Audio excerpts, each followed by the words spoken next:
After my left me 3 times, I married another, and she begged me to come back. Eliza, would you come with me?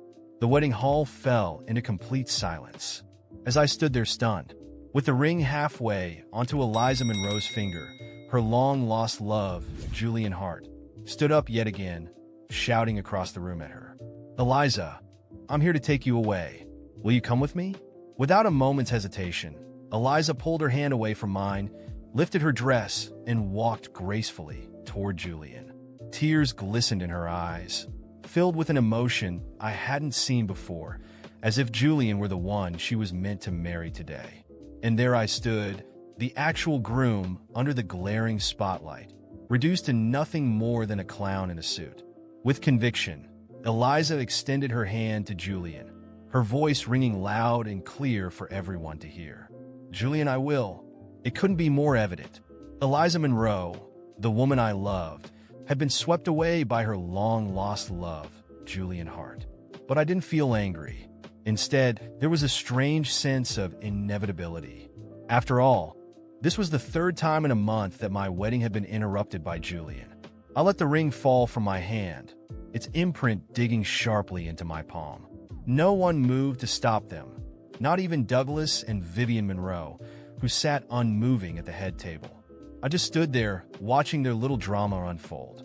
The first time Julian crashed our wedding, I was furious. I shouted at him with every ounce of rage I had. This was supposed to be Eliza's and my day. I had planned it meticulously, and I couldn't let him ruin it. Red-eyed, I rushed to tackle Julian, intent on stopping him from stealing the woman who'd promised to be my wife. But our relatives blocked my path. Julian, standing protectively beside Eliza, smirked and said, "See? He flies off the handle at the smallest thing. He's bound to hurt you one day. Be glad I'm testing this for you. Otherwise, think of how much you'd suffer in the future." In that moment, the crowd turned against me. Their whispers painted me not as the groom, but as the villain. The voices surrounding me scolded me, saying it was just a test, and I had overreacted.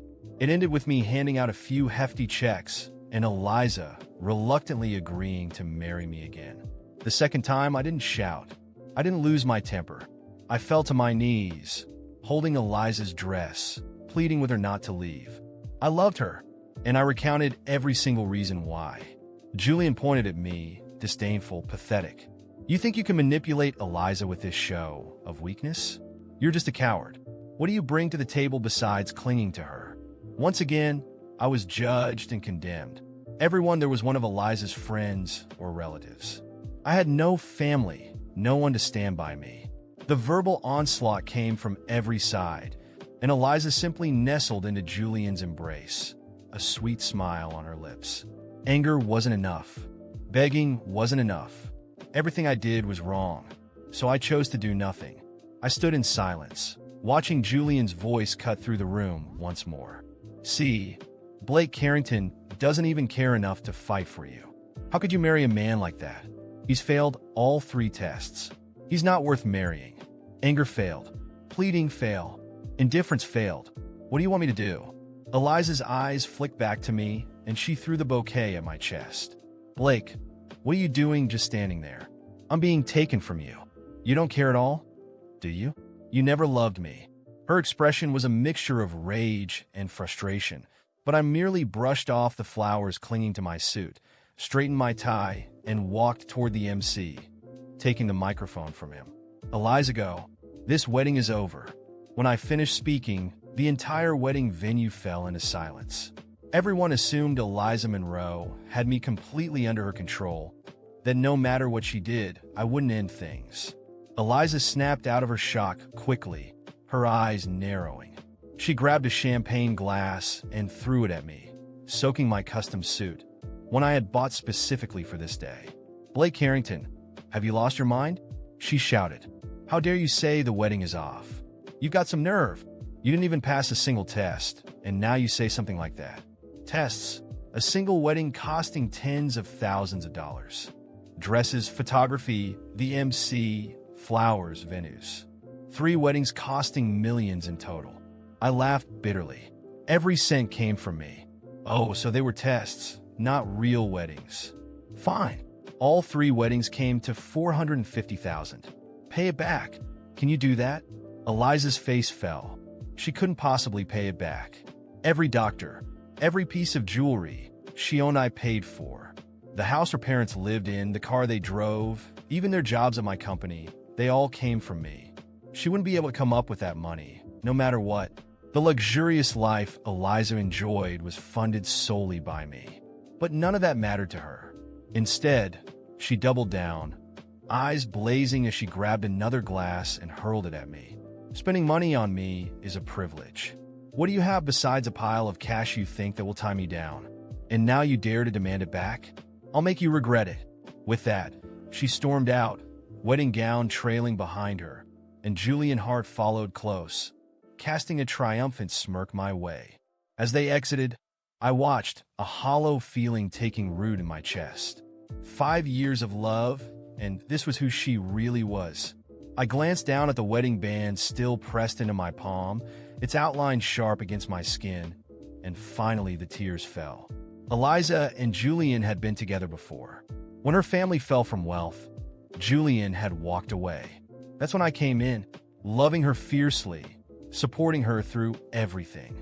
When she accepted me as her partner, I thought my love had won. Then Julian came back from overseas, ruining everything in an instant. Eliza fell for him again without a second thought. She stopped caring about me, my objections, everything except my money. She only cared about Julian. She used my love as a pawn for his gain, trampling over my feelings and dignity. The relationship had been decaying for a long time. I'd just been too naive to see it. I reclaimed the money I had given to her parents as a bride price and told the MC to clear the guests from the hall. I changed out of my soaked suit, grabbed my car keys, and prepared to head home when one of Eliza's relatives grabbed my arm, sneering. "Blake, so when's the next wedding?" he said, laughing at my expense. They thought it was a joke, that I would never truly leave her. I said nothing, walking straight to my car. There wouldn't be another wedding. Now you can watch the second part by pressing share and more. After that final scene, I walked out of the hall feeling empty, but without a trace of regret. With each step I took, the image of Eliza and Julian leaving together gnawed at me, making me relive every moment I'd invested in that relationship. I had given everything to see her happy, to build a stable future by her side, and she threw it all away without blinking. The worst part? I was surrounded by people who not only watched, but supported every humiliation she put me through. That's when I realized I had been nothing more than an investment to her, a convenient sponsor who financed her vanity and the comfort of her entire family. When I got home, I sat on the couch with my phone in hand. False apologies began to flood in from her family. "Blake, I know everything seems confusing right now, but Eliza still loves you. Give her another chance. She's just confused." Confused? Was she confused while she exchanged vows with Julian in the middle of our wedding ceremony? I laughed at myself, a bitter and cold laugh, as I blocked each of their numbers. I didn't want contact with anyone who saw me as a fool. The first step was to sever any financial ties. The next morning, I went straight to the bank and transferred all joint accounts to my name. I called my accountant and had her credit cards canceled. No warnings, no explanations. Not another cent would go to Eliza or her parasitic family. I also terminated the lease on her parents' house, and the car they drove was returned to the dealership. They were so used to luxury that they never thought to work or save, always assuming I would cover everything. Within days, desperate messages from Eliza started to come through. First, there were the apologies, filled with empty words and promises I knew to be false. Then came the veiled threats. "You can't leave us out on the street like this, Blake. Not after everything I did for you." I simply ignored them. Then she tried to manipulate me, claiming it was my fault for not being strong enough to pass the tests, that all of this was her way of ensuring our marriage would be solid. What kind of woman puts a man through this kind of humiliation 3 times? Mocking him in front of everyone just to test his love. Her relatives also began to pressure me, showing up at my office, yelling in the parking lot, demanding that I reconsider and get back together with Eliza. They looked at me as if I were some heartless monster for leaving them without their luxurious lifestyle. I I started questioning how I'd ever let people like that into my life. But then Eliza switched tactics.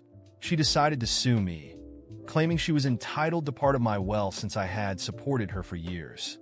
That was the last straw. I sat down with my lawyer, explained the situation, and he couldn't believe it. "Blake, she's literally trying to squeeze more money out of you after everything she's done. If it's war she wants, let's give it to her." And that's exactly what we did. I gathered proof of every cent I had invested in her and her family. The 3 wasted wedding ceremonies, expensive gifts, the dowry, even her parents' medical bills. I documented every expense, every transfer, everything I'd ever done for that ungrateful family. The court hearings were a spectacle. Eliza showed up with Julian as if his presence could intimidate me. In a desperate attempt to discredit me, she tried to portray our relationship as abusive, claiming I had financially manipulated her, when all I'd ever done was provide what they couldn't afford on their own. During the trial, Eliza cried, playing the victim, claiming I had ruined her life by cutting off financial support. Julian, beside her, kept that same smug smile as if this was just another victory. But with my lawyer's help and all the evidence I'd gathered, we were able to dismantle each one of her lies. In the end, the judge ruled that Eliza wouldn't get a single cent of my money. On the contrary, she was ordered to pay back a small portion of what I had spent on her and her family, which I knew she could never afford. Julian, who had looked so confident, began to lose his expression of arrogance as the sentence was read. He seemed to finally realize that the privilege of spending my money was, in fact, quite costly. I left the courthouse feeling a massive weight lifted from my shoulders. For too long, Eliza and her family had taken everything they could, and now they would have to deal with the consequences of their greed. Her parents, without my support, were soon evicted from their luxurious home and had to return to the tiny apartment where they had lived before I came into their lives. Eliza tried to keep up appearances, but soon the photos of fancy restaurants and international trips disappeared from her social media. Julian, her one true love, slowly started to drift away. Without the indirect financial support he'd been enjoying, he lost interest. Not long after, I heard rumors that Eliza was working at a small cafe, struggling to maintain even a semblance of her former life, while Julian simply disappeared. As for me, I finally found peace. I decided to travel, focus on my career, and enjoy life without leeches draining me dry. Eliza attempted to contact me a few times. I ignored every message, every attempt at reconciliation. She never admitted fault, but it didn't matter anymore. I watched from afar as she reaped the consequences of her own actions. And that's how, in peace and with a new life ahead of me, I finally moved on without looking back. The days after the trial brought me a strange calm, yet the feeling of injustice lingered. After everything Eliza and her family had put me through, their downfall didn't feel like enough. They lived like parasites, exploiting anyone who showed them the slightest generosity. And until now, they had always come out unscathed, ready to latch onto their next victim. This time, I was determined to change that. I didn't just want to cut off any source of money they might get from me. I wanted them to experience what it was like to lose everything, to hit rock bottom. First, I reviewed every document and contract that still tied me to Eliza and her family.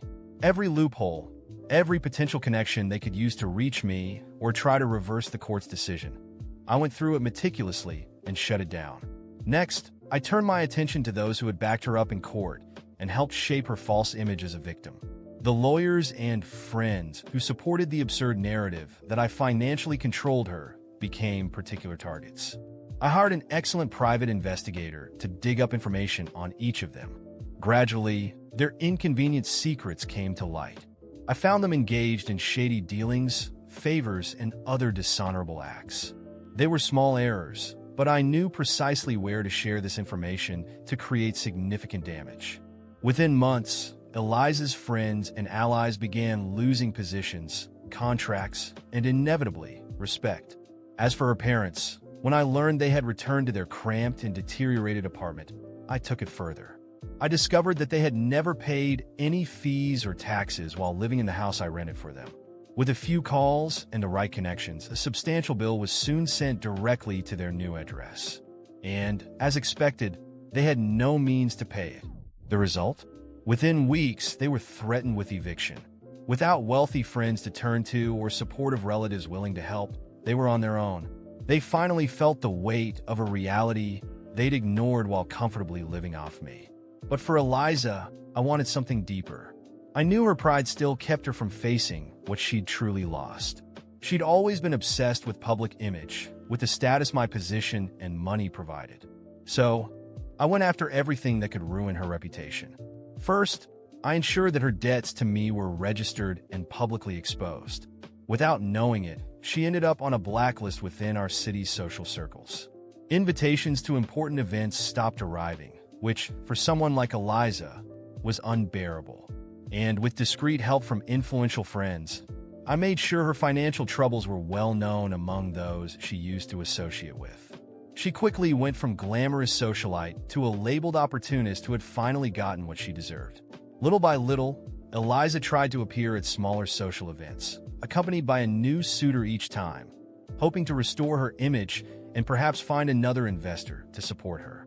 But I was ready for this. Each man she got involved with started receiving anonymous tips about her relationship history and the court case she faced. These messages detailed every humiliation she put me through, every scandal, and every public loyalty test that turned my love into a public mockery. As expected, none of her suitors lasted long. They walked out of her life before she could even try to milk any money or support from them. Eliza soon realized her reputation was ruined, and that the chances of finding anyone willing to bankroll her lifestyle again were virtually zero. In one last act of desperation, she reached out to the few friends she had left. But they, too, were aware of her story, and now, without my financial support, she had nothing of value to offer them. And so, within a few months, Eliza became nearly invisible. Her once glamorous presence was reduced to that of a destitute woman, unable to accept that her days of luxury and power were over. I knew Eliza had hit rock bottom when I received a message from her, begging me to meet her one last time. Curiosity got the better of me. I agreed to meet, but this time, I was completely in control. I found Eliza in a simple cafe, and when I saw her, I barely recognized her. She looked worn out, her eyes tired and hollow, dressed in clothes she would never have dared wear before. The proud look she always carried was gone, and before me sat someone unrecognizable, broken, as if seeing herself for the first time. "Blake, please," she started, her voice trembling. I know I made mistakes, that I was proud and maybe even unfair. But we had something real, didn't we? I chuckled softly. The irony of hearing those words from her was almost too much to bear. "Something real?" I asked, with a calm that unsettled her. "You threw away anything real the moment you put me through your tests, Eliza. To you, I was just a way to maintain the life you wanted. Nothing more." She lowered her gaze, the mask she had maintained finally crumbling. I didn't know what I was doing. I was confused, Julian. She stopped, the mention of his name seeming to hurt her. "I made mistakes, but I'm willing to change, Blake. I just need a chance. We can rebuild everything, go back to how we were." I smiled one last time. "I spent years believing you were my partner, that we were building something together. But you used every moment, every drop of love I had, just to feed your own ego. And you know what's funny, Eliza? I really did love you. And because of that, I forgive you." She lifted her eyes, a flicker of hope lighting up in them, but I wasn't finished. "But forgiving you doesn't mean I'm taking you back. It only means I can move forward without the shadow of what you did to me." I stood up, leaving her there without looking back. From that moment on, my life took a new direction. I left the past behind and used every lesson I had learned to build something real and solid for myself. At peace, I walked toward the future, knowing that the sweetest revenge wasn't watching her suffer, but knowing she could no longer ruin anyone else's life the way she tried to ruin mine.